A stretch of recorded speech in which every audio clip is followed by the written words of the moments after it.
Welcome to the Your Living Proof podcast. If you love someone struggling with addiction and are searching for answers, we're so glad you found us. Families are the cornerstone of long-term recovery, yet they often go unsupported.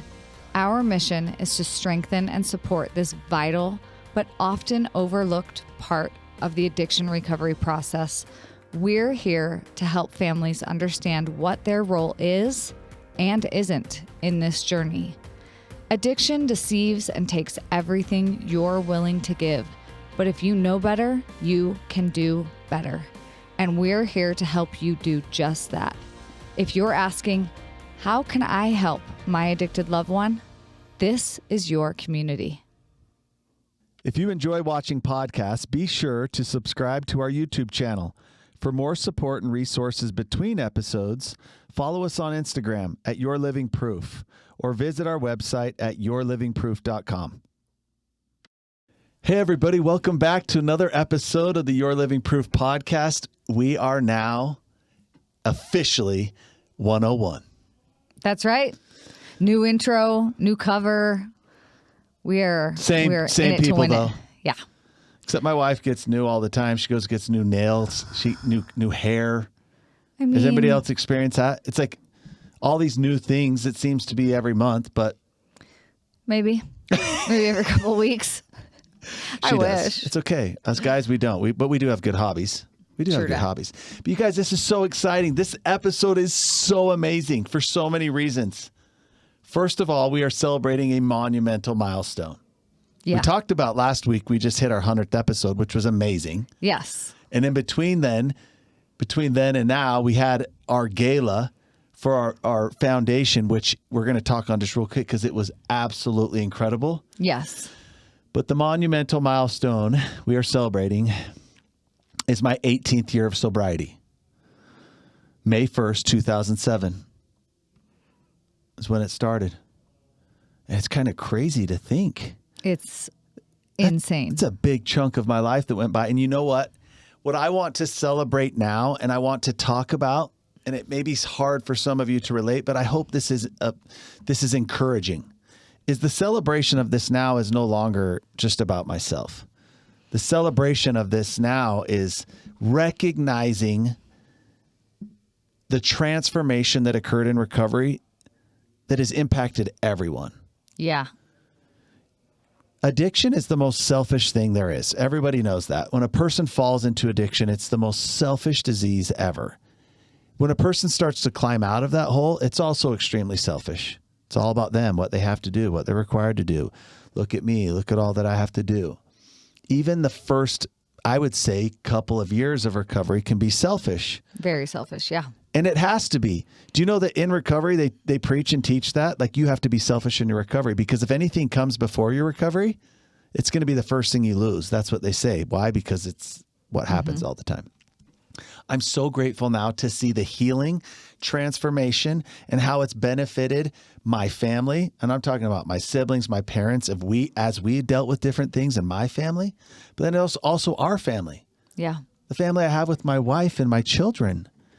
And how some of the principles that I learned in recovery have benefited everyone when it comes to like parenting, when it comes to our relationship, when it comes to helping and connecting with other people. That's what we're celebrating. Yes, absolutely. And I'm just so grateful for that. So we do want to mention, though, we did have our gala. Do you want to talk on that? Yeah. Oh, it was so incredible. On April 12th, we had our first annual. So if you're feeling like you've missed out, you did. But we are doing it every year. So don't worry. If you want to participate on any level, you will have another chance. But it was our giving gala, and it was a massive fundraiser for our foundation. Can I talk on that? Just in case it's not clear, because I think we might be assuming that people know. So we have a business. Our business is Living Proof Recovery Services. It's a program for families to learn how to effectively intervene. There's the sister company of this is our foundation. Well, it's the nonprofit side. The nonprofit. Thank you. Sometimes I need to be corrected. That's why we do this together. Oh my gosh. Do you see that look? Guys. That's called my smolder. No one saw it. That's my smolder. Yes, some people saw it that are watching, I bet. But I need to be corrected. It's the foundation we have that supports our business for those people who have sought help, have gone through the process of understanding what this is, who want the help. And the obstacle from getting this help is strictly financial. The foundation is put in place for others to pay forward, for other people to help these families get this critical tools. That's what the gala was for. Yeah. It was for the foundation, just to be clear on that. And it was incredible. It was truly one of the most spiritual nights of my life. It happened to fall on Passover, ironically, or not so ironically. And it was also the 2025 pink moon, which I guess what was that? It wasn't rebirth. That rebirth and renewal. Rebirth and renewal. It was a really special night, and we cannot wait to do it again and get more companies and more people involved, because it was absolutely phenomenal in every way. So, well, it was beautiful. And just to describe who was there were a couple family and friends. There were a lot of people who'd been in the program previously or currently. There was people in the community, business leaders who are interested in understanding better, who this is a cause that they want to get behind. And then we had a bunch of county officials, government officials that were there to kind of learn better and more resources. What they got to hear from were a lot of people in the program, those individuals who have benefited from the foundation or the program, from their mouths directly, and how it's impacted their loved one. But not only that, how it's healed the whole family. It was amazing. And to get a report on the actual surveys that we've done for our program, our for-profit side, to understand how effective it is. And that was so fun to be able to share that, the national average for families who are able to get their loved one into recovery is less than 5%, but those who join our program, it's 78%. It's so fun. When people put statistics, it's like if you're not lying and making it up, it requires a lot of effort. Like we had to utilize resources. We had to have a third party help. It was sent out to people anonymously. You don't get to influence. Yeah, no, it takes a lot of time and money and resources in order to do a survey that is, shows the efficacy of a program, and we did it, and it's awesome. Well, it was proud to stand up there and say, you guys, it works. We know it, we've seen it. Yeah. But to quantify it in a way where we're looking at statistics, which is what a lot of people love, it was amazing. So thank you. Thank you for supporting. If you would like to still support and help out in any way, reach out to us. You can go to our website. There's a button that says donate, and it has more information about our nonprofit, the 501c3. It's the Living Proof Family Foundation. So if you or anyone you know has the means to help other families get this critical support that they need, please reach out and help, because it's really benefiting people. Let's get into this, you guys. It's a huge monumental milestone to say 18 years of recovered. Okay. Yeah. I'm not here to tell my story. I've told that before. If you haven't heard it, you're welcome to go listen to it. But what we want to talk about is, I want to make sure that it's very clear for a listener. So anyone listening in who loves someone in addiction, what has changed the last 18 years in the world of addiction and recovery, and what hasn't changed? Yeah, that's amazing. I can't wait to get into it either. But I do want to start out by saying, my perspective is that I've been on this journey the whole time with Danny. I met him 17 years ago, almost exactly, to the day.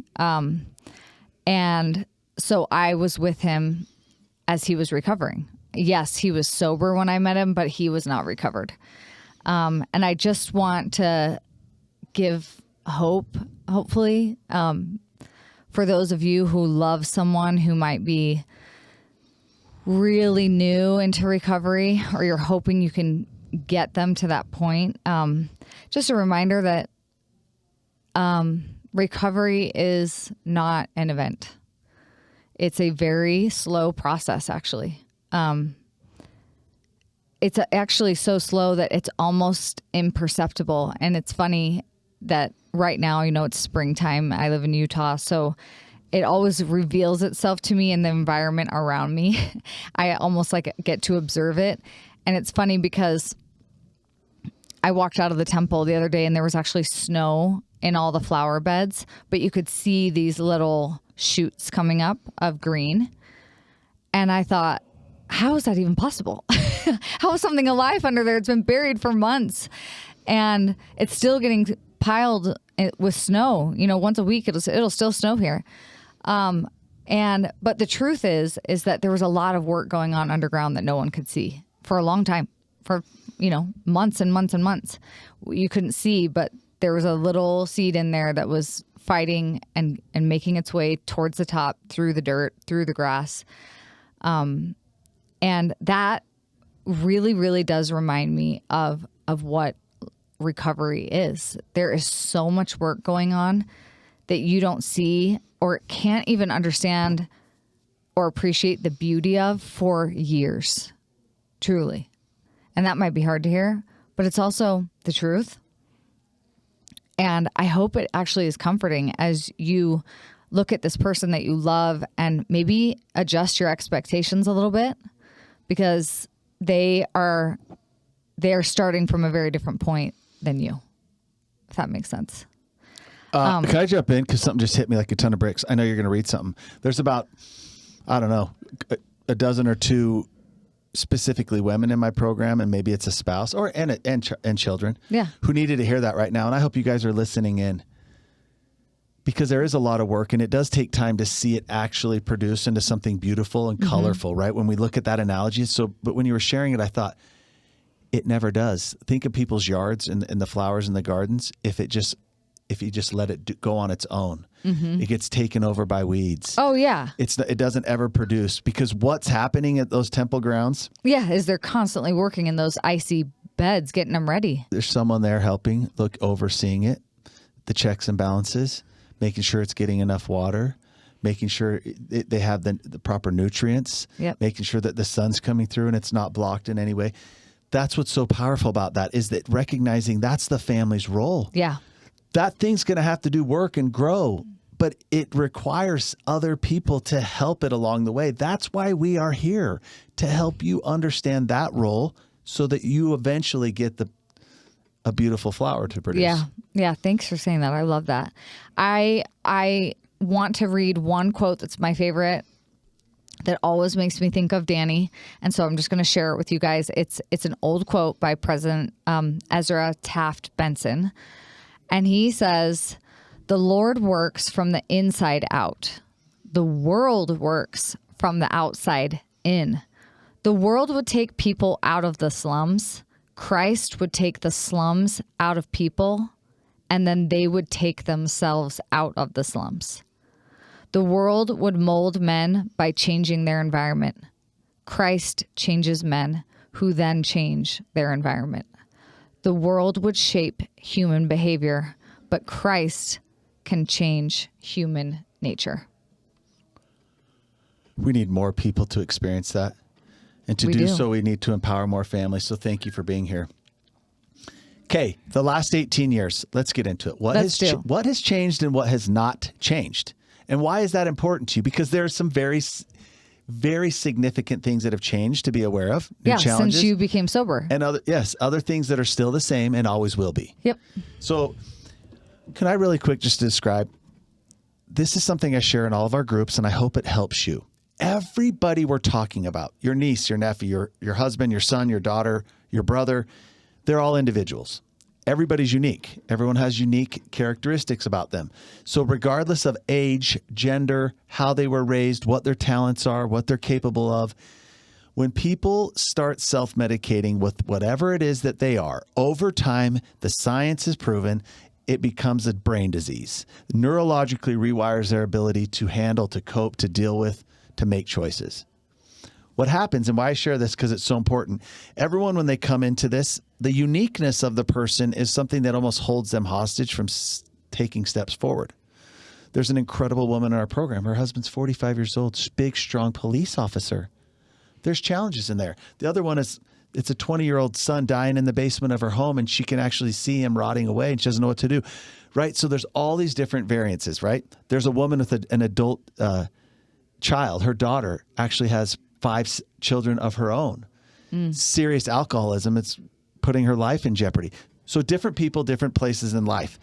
But when people actually develop the disease of addiction, it turns them all into what I call the same zombie.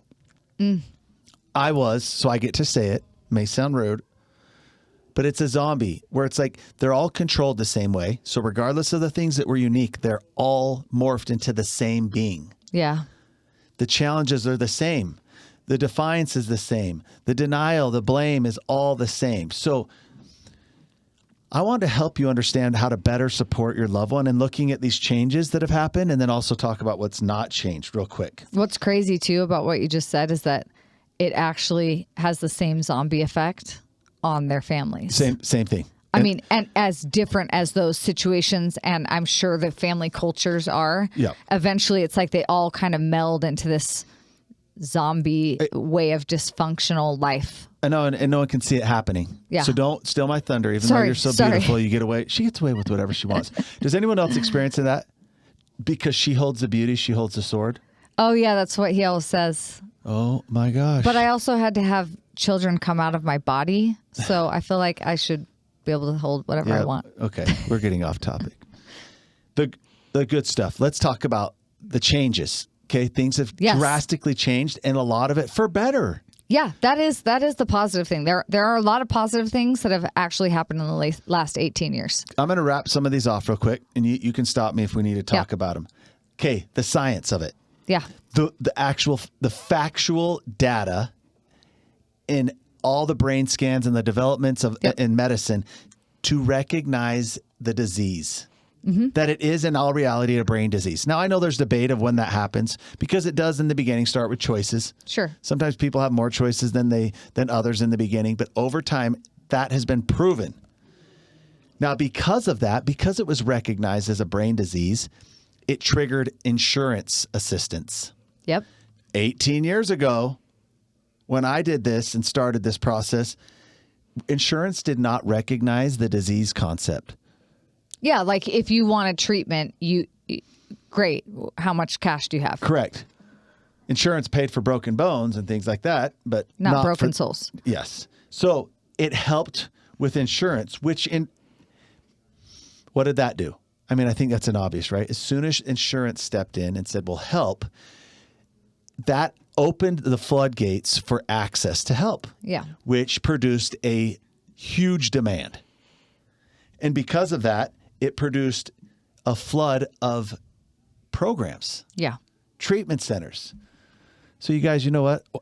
The last time I had looked, it was a while ago, and I'm familiar with a lot of the programs available, especially in the state of Utah, familiar with quite a few of them. There's a lot of great options. But I had been quoting something, there's 70 plus programs. Yeah, and I looked it up, and there's actually 262. Read what you found. Oh, it's the U.S. Department of Health and Human Services reports that there's a variety of drug rehabilitation services across the state of Utah with a total of 262 facilities. Again, this woman keeps me in line all the time, so I was wrong. I was way wrong. Now, put it in perspective. 18 years ago when I went and sought help, I don't know the exact number, but it was like less than a dozen. I think it might have been singular, like 8 or 9 treatment centers in Utah. And now you're telling me there's what? There's 262. Oh, so that's a big change in the last 18 years. The ease and availability to get help is everywhere. Yeah, it's exponential now. It usually super convenient. You don't even necessarily need to get on a plane to go to treatment. Short drive for a lot of people. Yeah. And insurance is there to help support it. Which is a huge blessing to many. Yes. The other advancements that have happened in the last 18 years that did not exist when I got started is the advancements of MAT, which is medical assisted treatment. So there's a lot of different supplements used now. There's tapers, there's blockers, antagonists, different things that in the form of medicine that help people in the beginning of their recovery. Yeah. Right? Alcoholics. There's like things that help them from the pain and suffering. Mm-hmm. There's a lot of different tapers that help people with opioid withdrawals or different things like that used to be excruciating. Yeah. Do you know that prior to my right around 18 is where a few started to come out? I was actually on one of the clinical trials for buprenorphine, which is Suboxone. It was very new. They were just trying it out. But prior to that, it was this thing called methadone. That was the only option. Yeah. They had methadone clinics for people to get off the street. Don't even get me started. That is like the worst, nastiest drug ever. So there's a lot of good that's happened, right? Not to even mention little things like people talk about it. Yeah. I mean, that's actually crazy in the last 18 years. That's a massive shift in the industry to go from self-pay only to all these facilities popping up everywhere, and they all accept every major insurance. I mean, that's huge. And even Medicaid and things like that. Like, correct. They are now helping and paying for treatment like they never have before.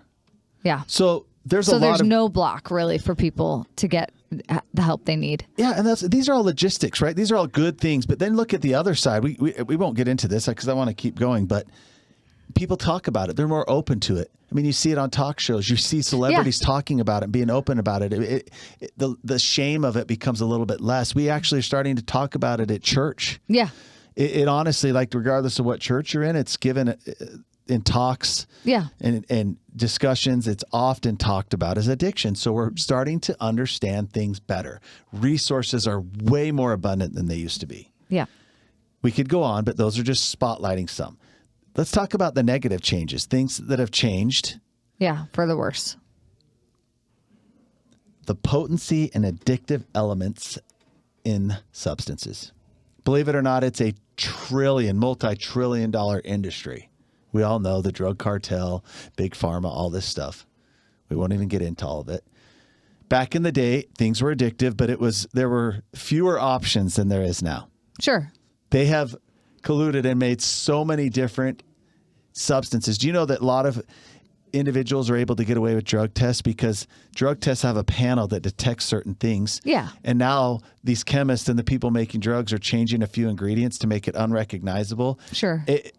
Huge problem. Yeah. Okay, I'm going to go through a few more of these. The influence and education that comes, these aren't in any particular order. These are just from my personal experience, seeing the wrath of it in the trenches with families. The education and influence from technology, social media, the internet.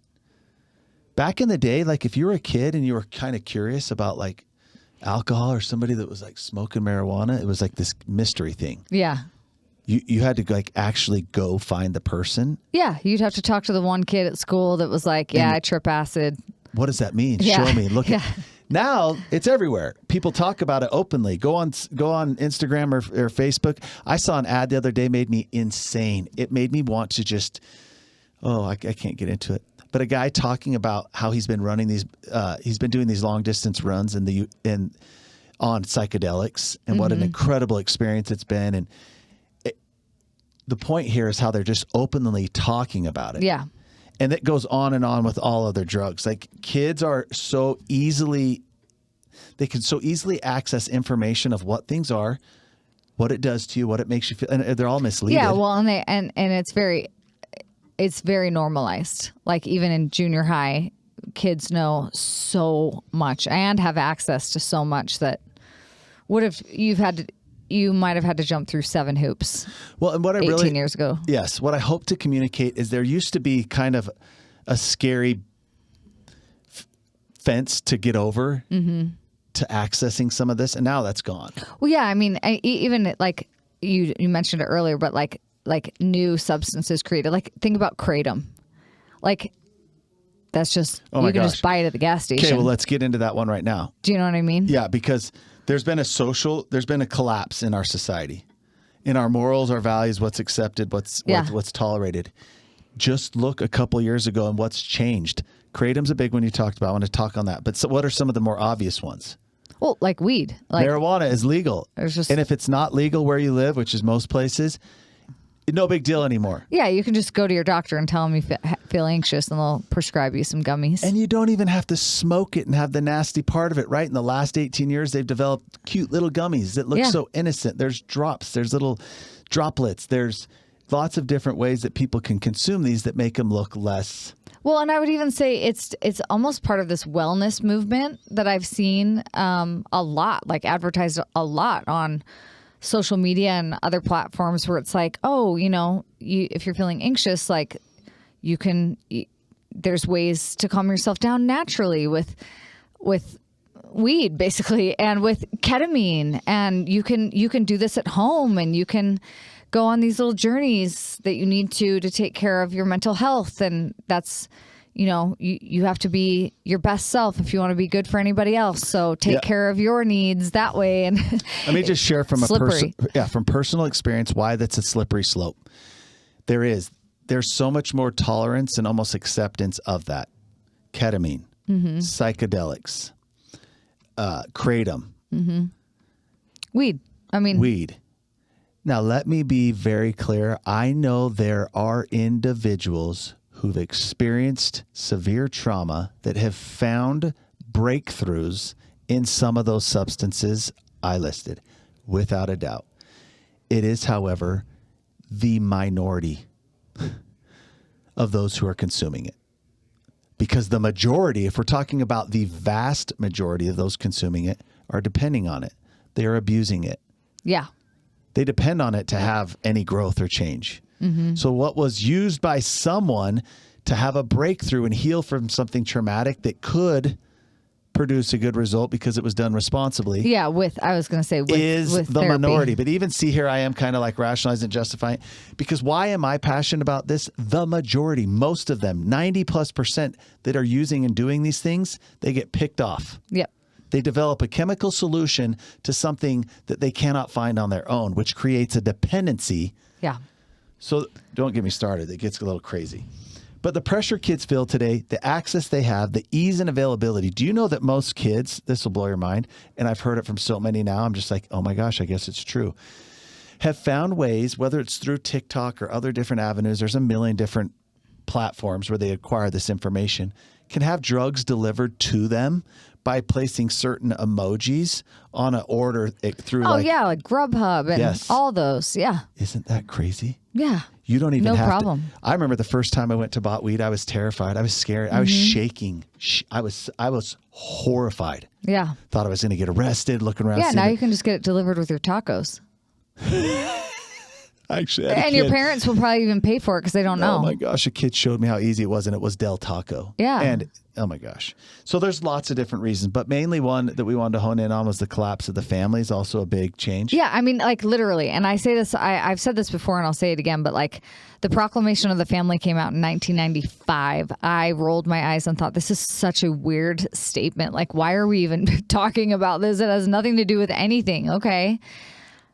Flash forward, every single detail of that has been completely minimized.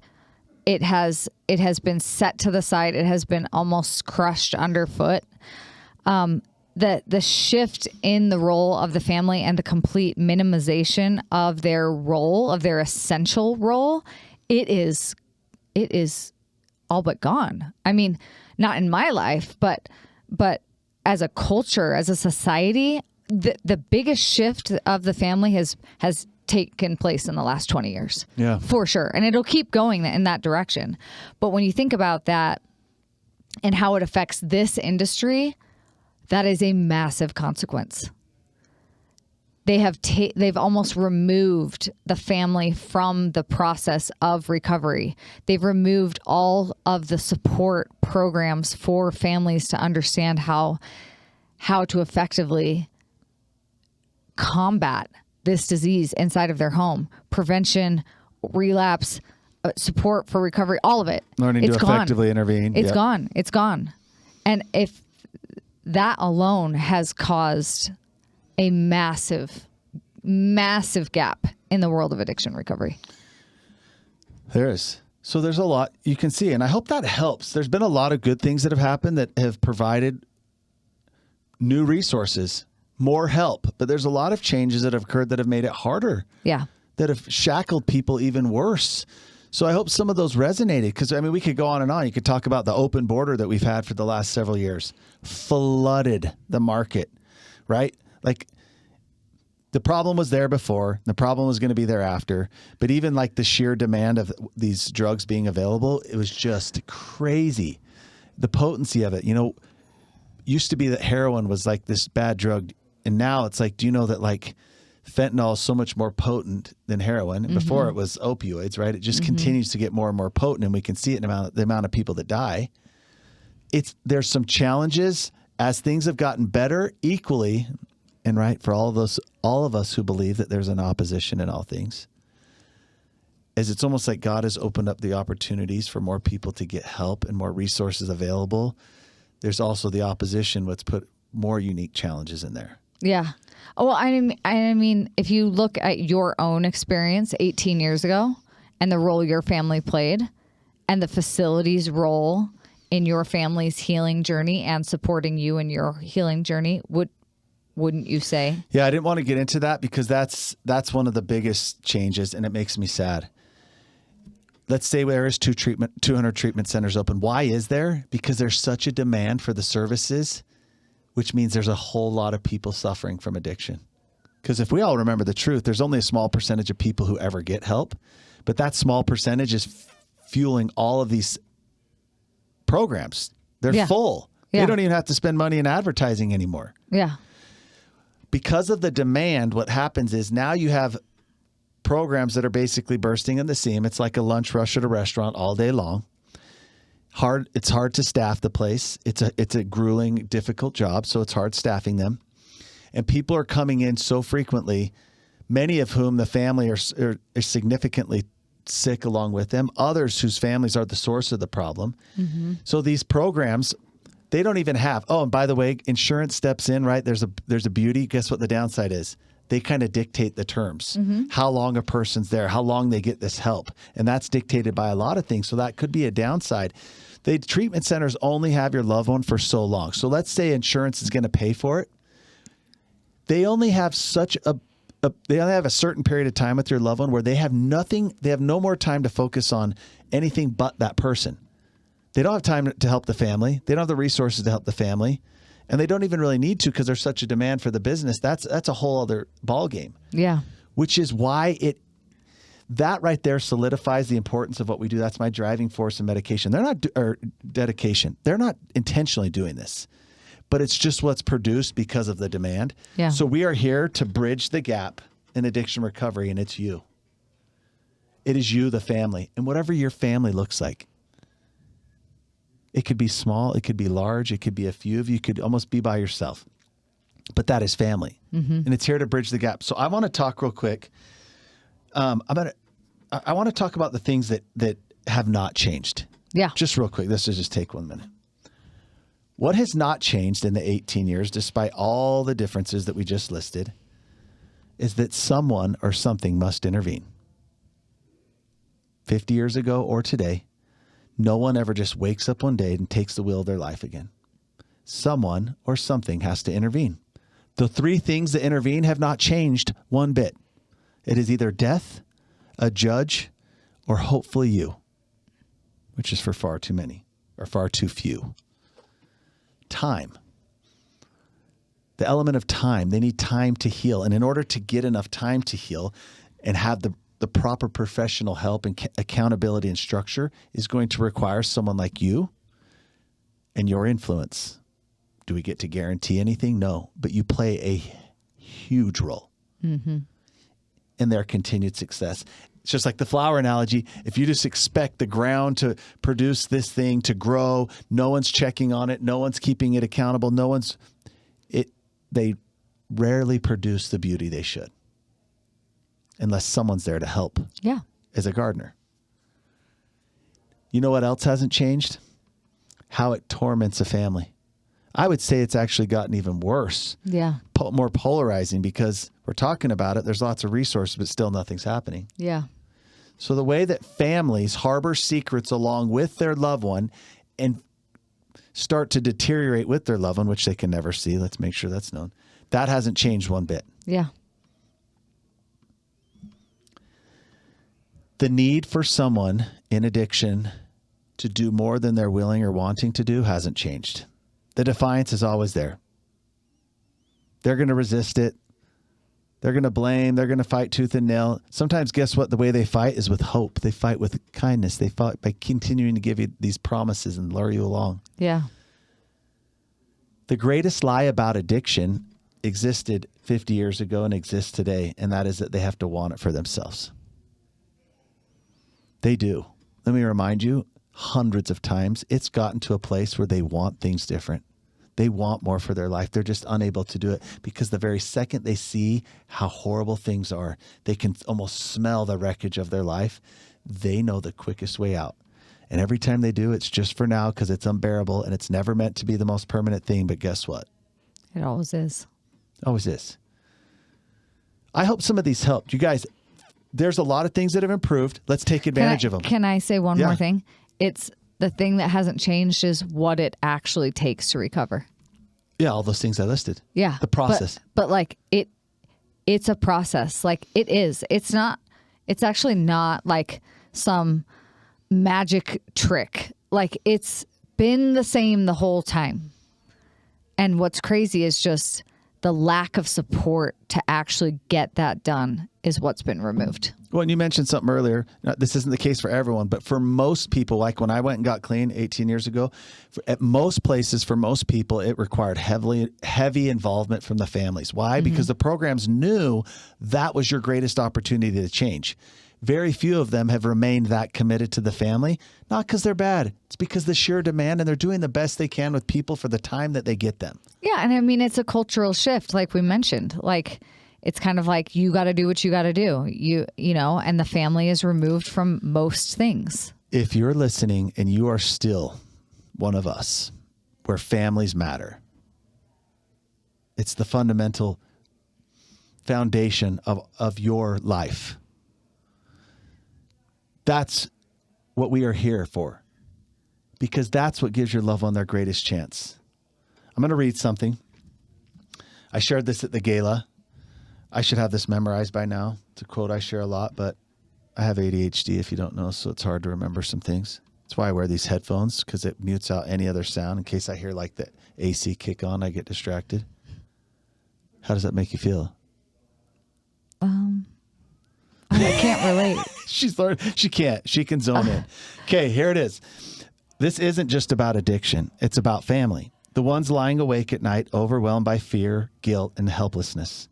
Addiction ripples through the homes, straining love and trust, silencing families with shame and stigma. I see that every day. But when families are supported, they become a powerful force for change. With the right tools, they can move from brokenness to strength, from chaos to clarity. They can become the anchor in the storm and the lifeline that pulls their loved one and themselves into healing. This is how recovery truly begins. It's together. We're grateful that you're here, that you're learning, and you're not going to get out that fast. I know that it continues to serve. I'm going to give you the final word, but please, anyone waiting, questioning, doubting when it's time to start this or how to insert yourselves, there's something in there that was really important. Become a powerful force for change. When families are supported, they become a powerful source for change. Correct.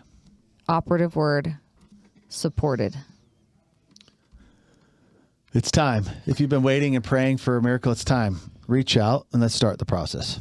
Hey, before we close and wrap up, I actually wanted to just give you an opportunity to talk about, just briefly, about how you feel about being 18 years out. Is it weird? Does it feel like it's been 18 years?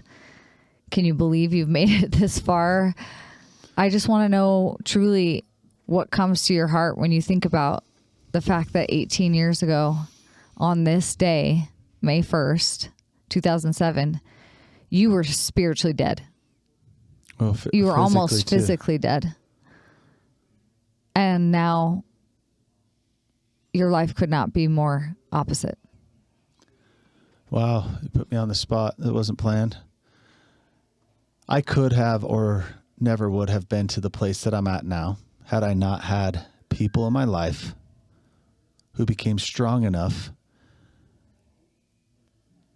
that their support was predicated on me making some choices to keep taking steps forward. Because I wanted to. It got to a place, it was black and white. I didn't want to die, so I was willing to do a few things. But my willingness would have never got me that far. My willingness got me a few steps, and then I wanted to lay down. I wanted to quit. People in my life, and it began with my parents and my siblings, and then far enough down the road, it transferred into you, learned how to do that. Learned in different ways, and now we're helping families clearly understand that a lot quicker. But I could have never got to where I was without them. However, in the beginning, it was all about me. I had learned to completely, I was unaware of anything else but myself. So as I'm doing recovery, I saw it. So how do I feel? I feel so much gratitude. I feel so grateful that what I put everyone through in my life turned out to be a beautiful blessing. It produced that beautiful flower. Mm-hmm. Yes, I did a lot of hard and excruciating things. I had to climb a mountain for so many years to even get to a place I could breathe. Mm-hmm. But I'm so grateful that I was fortunate enough to have people who were capable of helping and holding me accountable. And I'm grateful for what I didn't know then that I do know now, and that is the atonement of Jesus Christ. I can talk about when I was in a jail cell withdrawing from heroin and having my face bashed into the ground by someone who was sick of hearing me moaning. I can talk about going through the windshield of my car as my friend's trying to rob the drug dealer and having it throw me through the windshield, breaking my legs, leaving me on the hood of a car. I could tell you 100 more stories as horrible as those. And I know they happened. But because of my recovery and the ability of the Savior, he has removed the associated feelings. So what once used to haunt me, and I literally would wake up in sweats in the night, remembering, I saw people die, witnessed people die, I saw horrible things. I was no longer haunted by that. I was able to remember them and know where I had been, but the feelings associated to them had been removed and had been replaced with gratitude and a determination to help. That's so beautiful. Well, it has been a long journey, and it's been a non-linear journey, but it has truly been a beautiful one. And if you are currently on that with your loved one, I'm so glad you're here. We do this for you. We hope in doing so that it's truly valuable to you and that you share it with others, because if you happen to think that you're the only one struggling with this, just knock on your neighbor's door, because I guarantee it's everyone is struggling with this. So I'm going to close with the serenity prayer for families. God, grant me the serenity to accept that I cannot change other people, the courage to change the person that I can, and the wisdom to know that it is me. Thank you, guys. Have a great week.